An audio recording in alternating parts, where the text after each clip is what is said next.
This actually comes with the big metal plate, the all thread.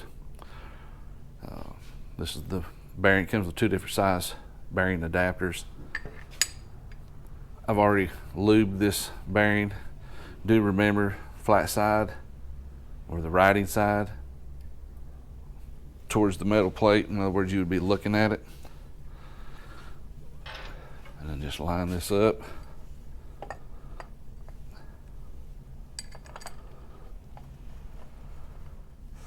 Now I'm going to take the flashlight and look in there. Make sure it looks like it's lining up good.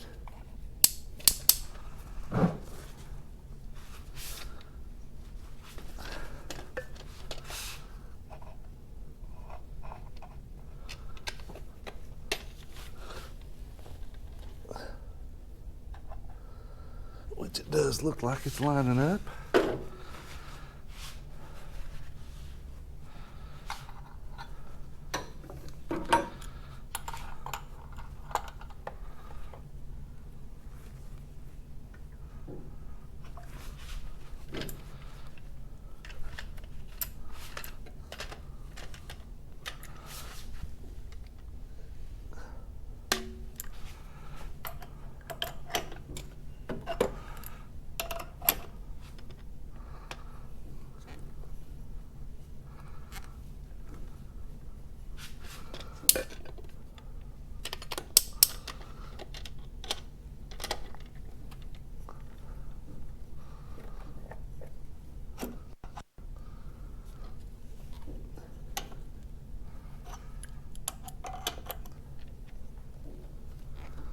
Now I'm just taking my time. I keep looking just to make sure everything looks like it's going in straight, and it does look like it's going in just fine.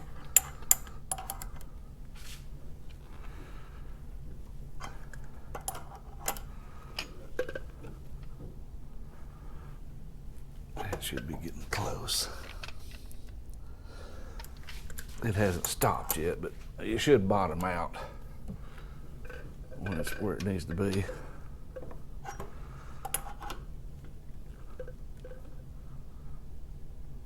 All right, it feels pretty good right there. All right. Both bearings are in. And before I go any further, I want to check the run out on the crank. Once again, this was another gift. I was asked not to share who it was.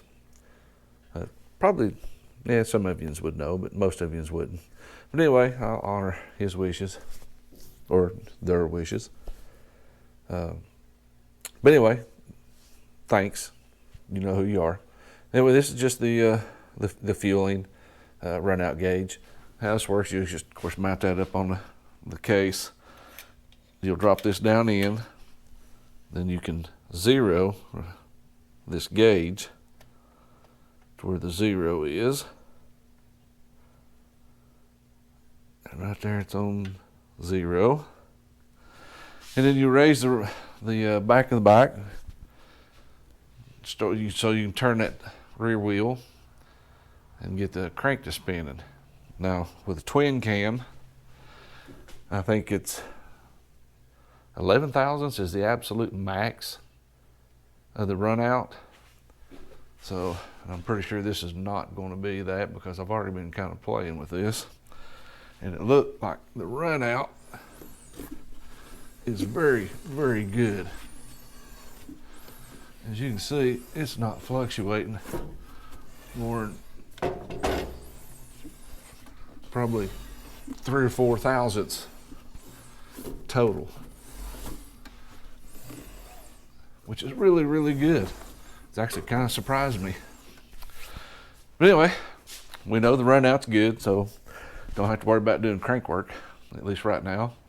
If I'd known it would have been that close, I may have went with gear cams instead of chain. But I didn't know what this run out was going to be, and I didn't want to buy all them parts and then realize my run out was too much and can't use them. So I'm still happy, either way. But I know that my run out's good. So now on to the next step.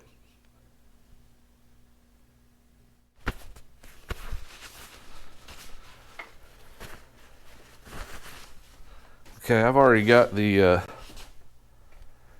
old cams removed from the old cam plate so I could get the chain.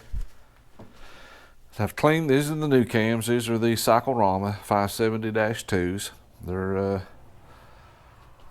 more of a torque cam. You will get a bump in horsepower, but it's more for torque. Here's the new S&S cam plate. I've already took brake cleaner, cleaned all these parts, dried them off, blew them out. So it should be ready to go. Go ahead and start trying to get my chain up on here.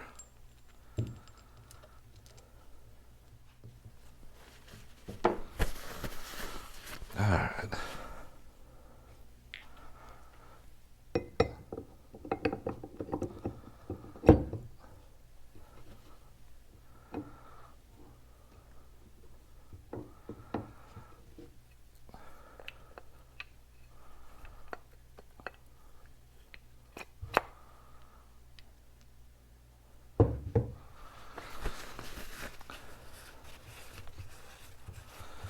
And once again, looking for our dots to line up. And they look like they're lined up to me. Of course, I am about half blind. Let's put our snap ring back in.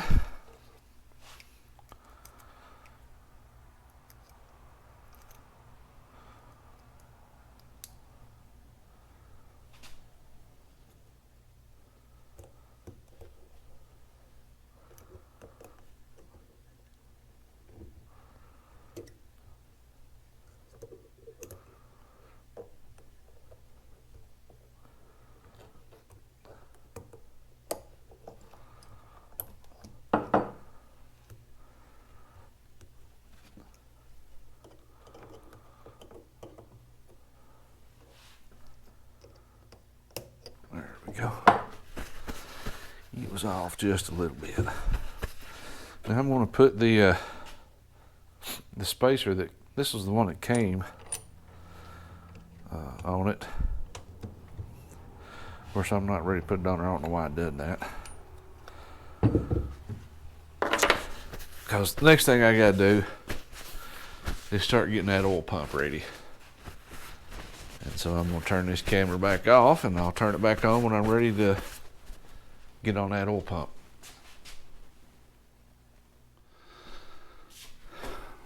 I've got the new O-rings installed for the oil pump and for the oil passages. Of course, check the run out.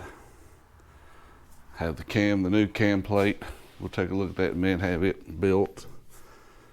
So the next thing I'm gonna do is get this oil pump up on here. Now, I've already disassembled it. This is the S&S oil pump, and I'll move this camera around here. Now, I've already disassembled it in order of how it will go together. And also recorded that while I was doing it. In case I get confused, I can come back to it later. That's probably not a bad idea for someone to do that. Now, here is where assembly lube is going to be your friend. As they say, to lube the far out of it. And that's what I intend on doing. Let me get this out of the way.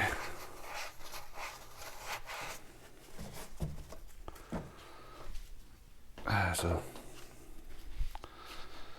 don't ask me what you call these parts. I'm just going to say this is the back plate, and we'll go from there.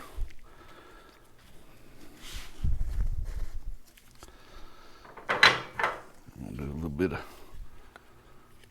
assembly right here where it goes around that O-ring. Just lube that up. We'll lube up in here.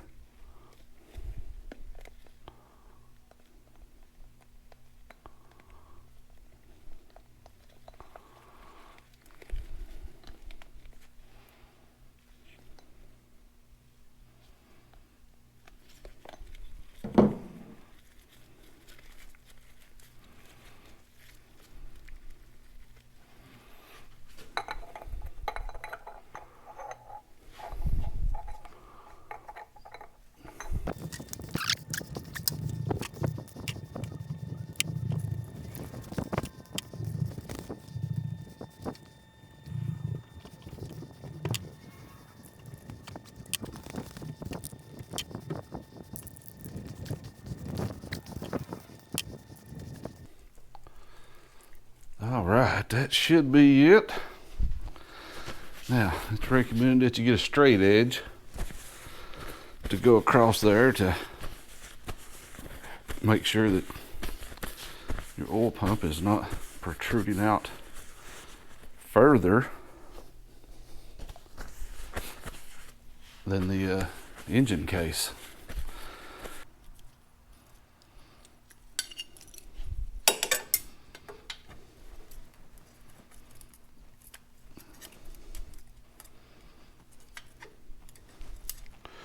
And I can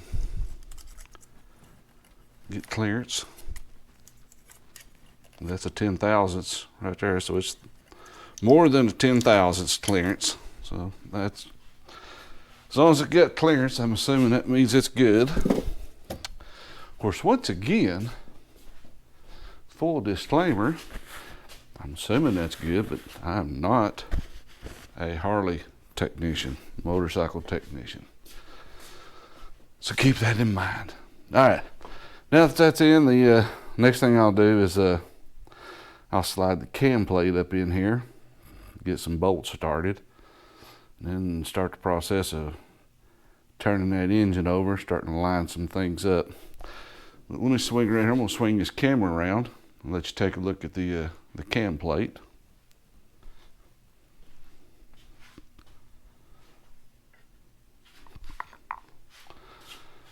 And there is the S&S cam plate.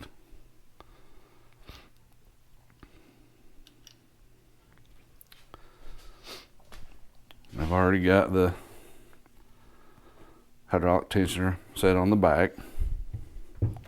I go through and re-torque that, make sure I've got everything to spec on that. And then I'll slide that up on the back on the crankshaft, and we'll go from there. I'm going to turn the camera off for a minute, and I'll turn it back on in a second when I'm ready to slide those cams in.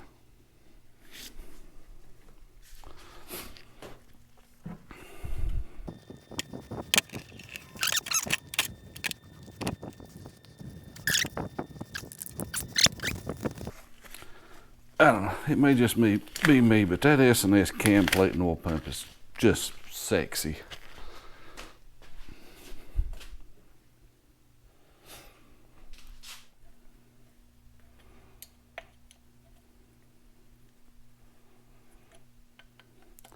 Now, I'm not even getting these really what you'd even call hand tight. I mean, I'm just running them up on there.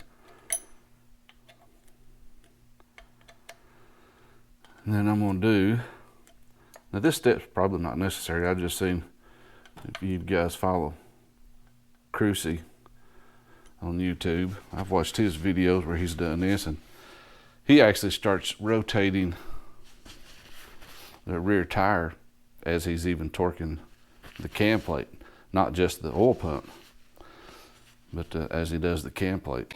So I'm going to do the same thing. I'm going to raise this up. Hang on just 1 second. Let me pause this camera till I can raise this bike up. All right, bike's up now. Now S&S with the oil pump sends you new screws for it. And I'm just going to run them up in there and get them started. And I got blue Loctite on them.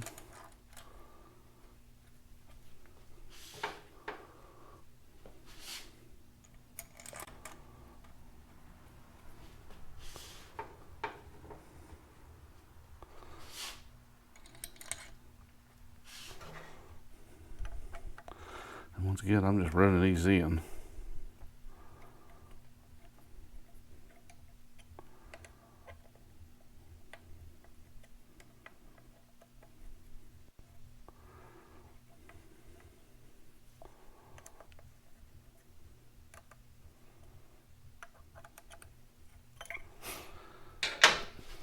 So I'm going to rotate that back tire. So I see that crank turn over about 5 times. 1, 2, 3, 4, 5. Now I'm going to take the cam plate down to its first torque setting.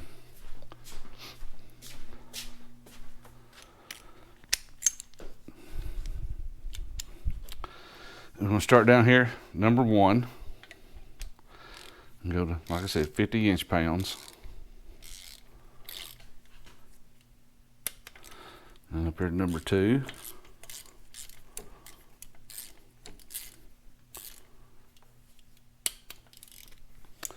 Then, I'm still not going to touch the oil pump yet. I'm going to rotate the crank 5 more times.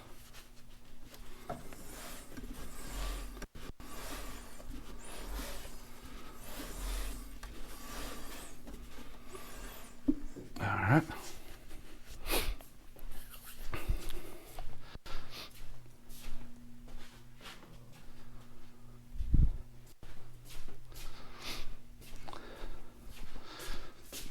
There it is.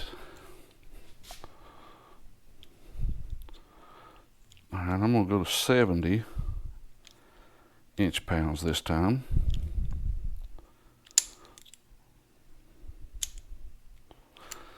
And same thing, we'll start down here at number 1.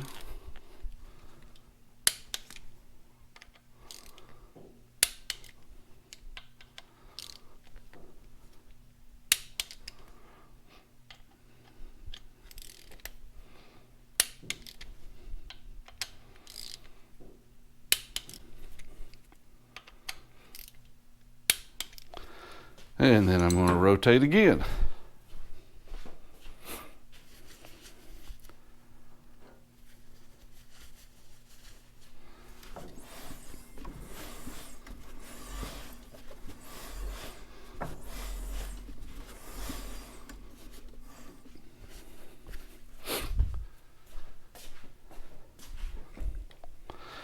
And now I'm going to go to 90.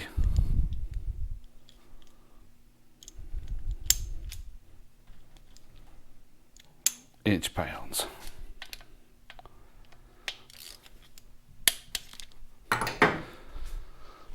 Then one more rotation, and I'm going to set it down to its final torque, which Harley manual says 90 to 120 inch-pounds. And so I'm going to split that difference, and I'm going to go to 105 inch-pounds. So that last one was 90. So this time I'm going to go to 105.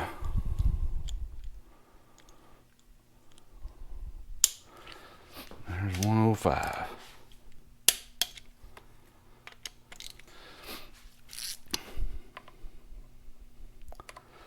Now I'm going to hit that oil pump at 40 inch-pounds.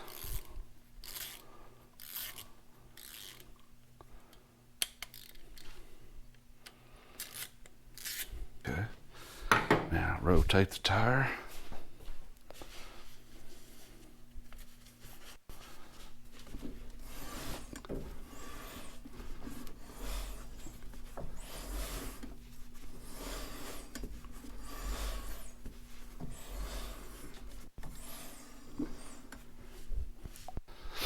Now I'm going to go to 60 inch-pounds.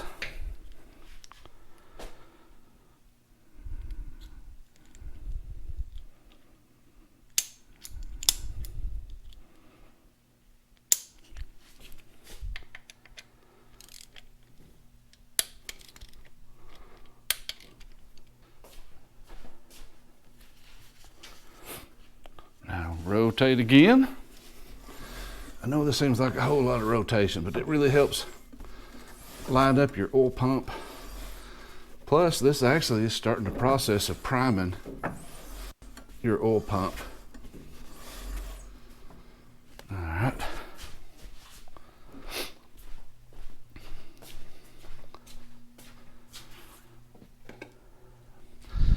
And the book manual says the same thing, torque settings on the oil pump as it does the oh yeah, see the oil coming up? So yeah, we're priming it right now. So I'm going to set it, that one was at 60, I'm going to go to 80.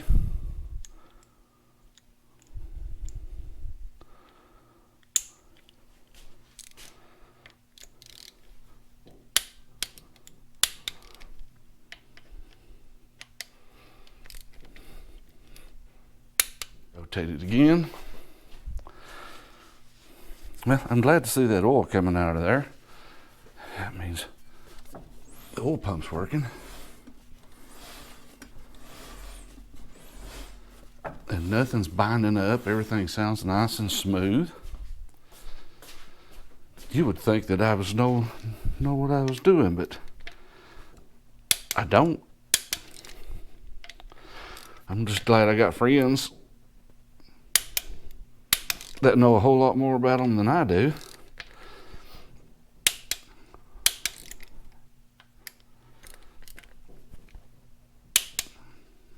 All right. All right, cam plate's done. Oil pump's done. Everything's torqued. I'm probably going to leave this set for 20-30 minutes, and then I'm going to come back and check all the torques settings on all the screws again. And then at that time, we'll get our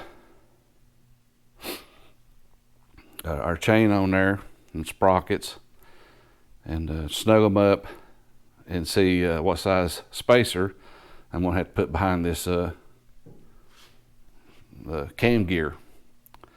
As you know, I'm sure it's not going to be perfect.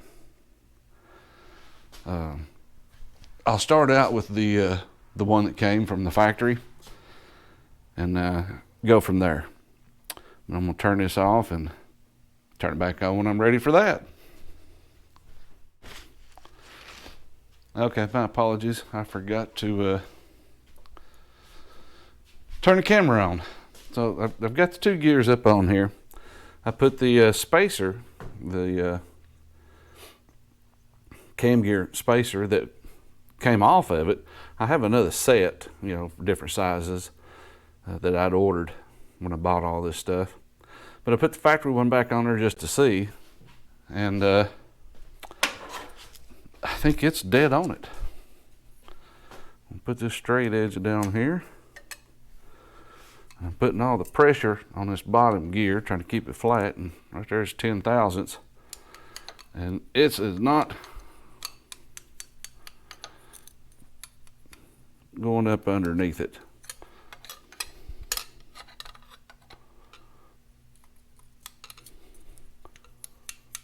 Nope. So I'm going to say, man, that's right in there where it needs to be.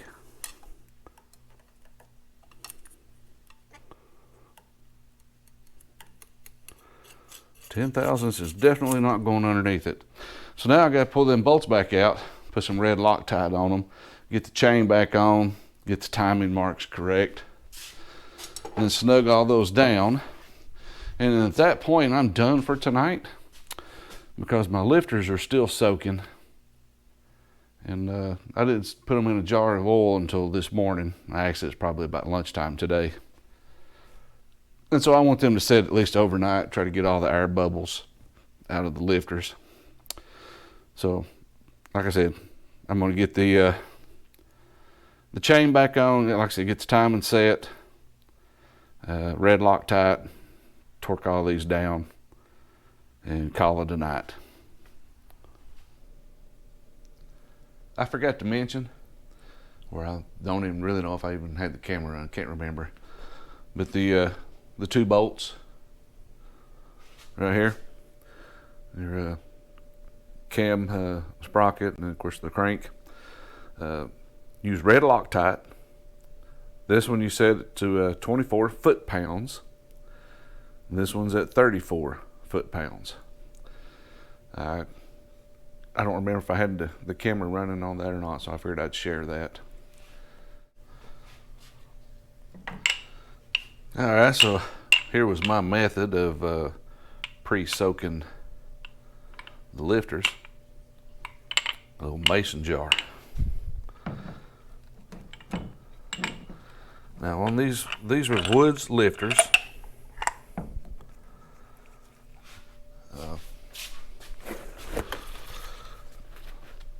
And I had to actually get a hold of Dr. Harley yesterday. For one thing, because I'm kind of stupid and I didn't read the directions. But on a Harley manual, the hole in the lifter, as you can see right here, and the Harley manual says it goes towards the engine.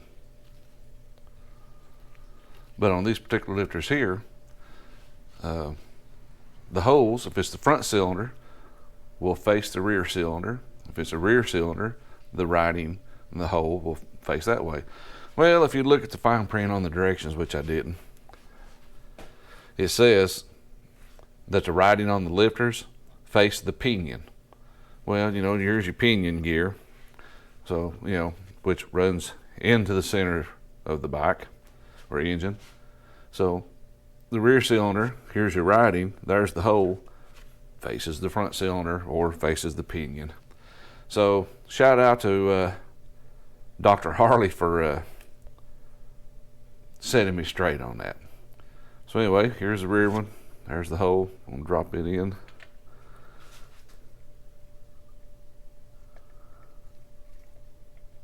Just like so.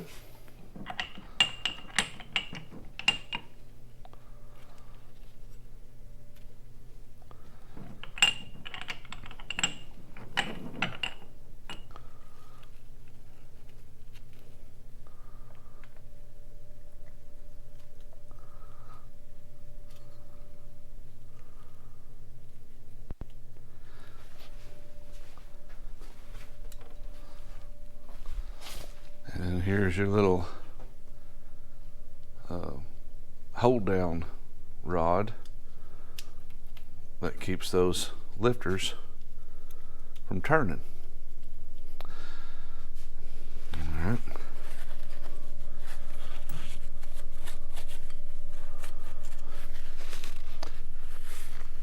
And the next thing on this one in particular, we'll drop the gasket on. Okay, the torque setting for the type of covers are 90 to 120 inch-pounds. So just like with the cam plate, I'm going to set, which was the same torque, I'm going to set these to 105 foot-pounds, front and back.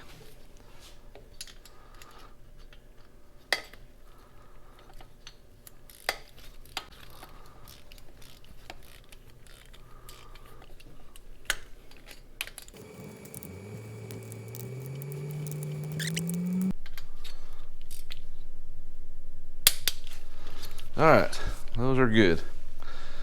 So I'm gonna turn the camera off, do the front, and then I'll come back as I'm putting the cam chest cover back on.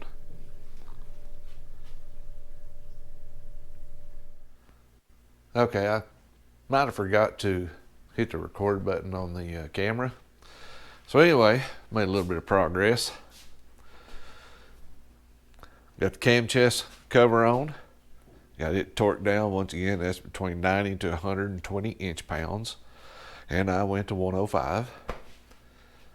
Got the push rod tubes back in. Replace O-rings top and bottom. Push rods are in. These are the factory push rods, front and back. And I started, when I realized I didn't have the camera on, I started putting the rocker assembly in. Now I've got this one back here on top dead center, which means piston's at its highest point, which takes pressure off the front. And now since I'm using the factory or solid push rods and not adjustables, I have to just run these in. Of course, clean out the holes, clean off the threads, use blue Loctite, and these are 1/2 inch bolts. And set the assembly in, run the bolts down to where they're just kind of snug to the top of the assembly. But then you'll still see a gap down in there. Well, I don't want to just tighten that down and force that down in there, because I need to let the lifters bleed down. So I need to wait about 15 minutes, come out here, run it down a little bit more, and then wait another 15 minutes, and then by that time it should be all the way down to where I can torque these. So I'll come back when I'm ready to torque them. and let you guys see the progress. And we're back. All right, I've let this thing set for about 15 minutes, 20 minutes, then went ahead and ran the rocker assembly to where it's now flush with the top of the head. And just screws are just, they're not torqued. They're tight, but they're not torqued. The torque spec on this is 18 to 22. So I'm going to set it at 20 foot-pounds. And you want to do these diagonal. So I'll do this one, then run over and do that one, then do one beside it, and then come back to this one. And like I said, I'm going to set it to 20 foot-pounds.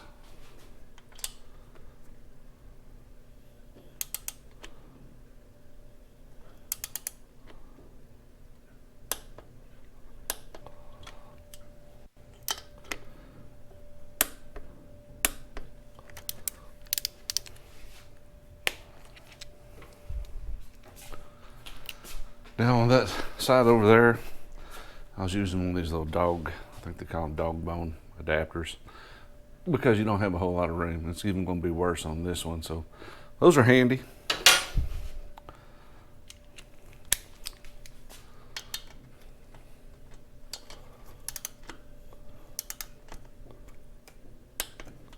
And that's it. Now next thing I'll do is I'll put the breather assembly back in and torque it down. I think the torque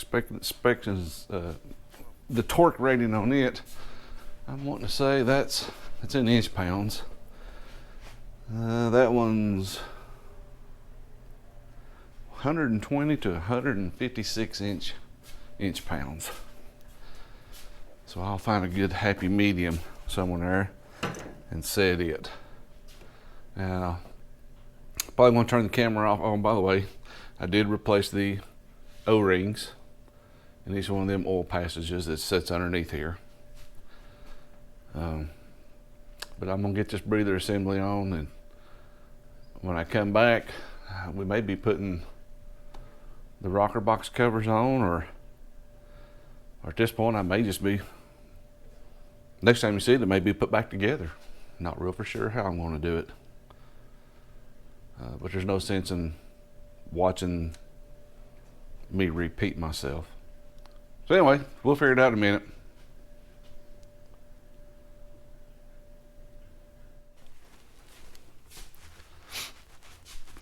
Well,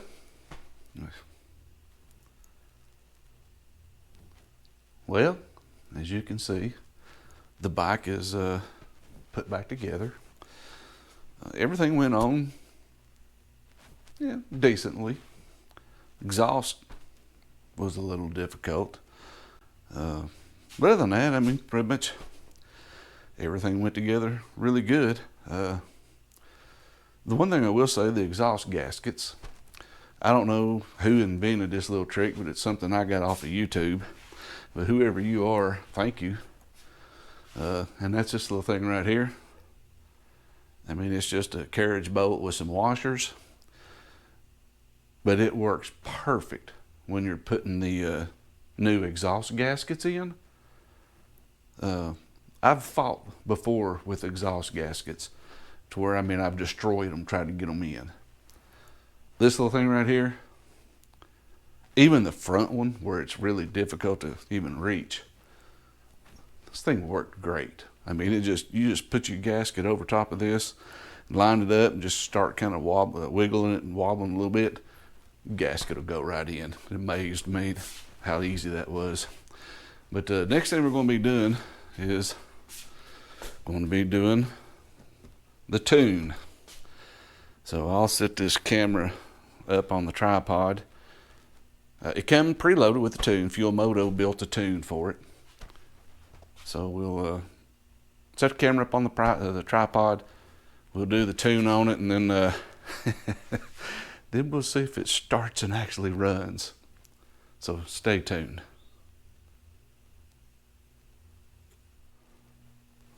Except we want to program the vehicle. We want to load tune. Should be under custom tune. Right now it's reading the existing tune and saving it. Says this will marry this power revision to this bike permanently. Yep, the device and bike are now married. Okay, here is my map. Select. Select. Continue. Select finish to send this tune to the ECM. And I can hear the fuel pump kicking on in and out.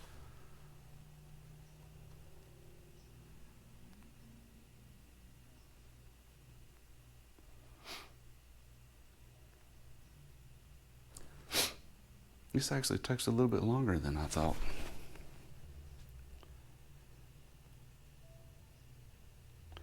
Do you want to reset the learned fuel trim values? This is necessary only if you changed any air fuel related parameters.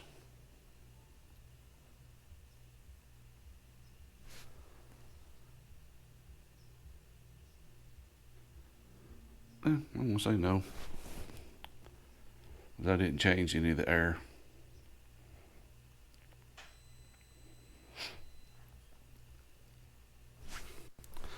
It says turn the key off. Wait 10 seconds. Well, Frogzilla, here goes nothing maybe. So let's see what happens.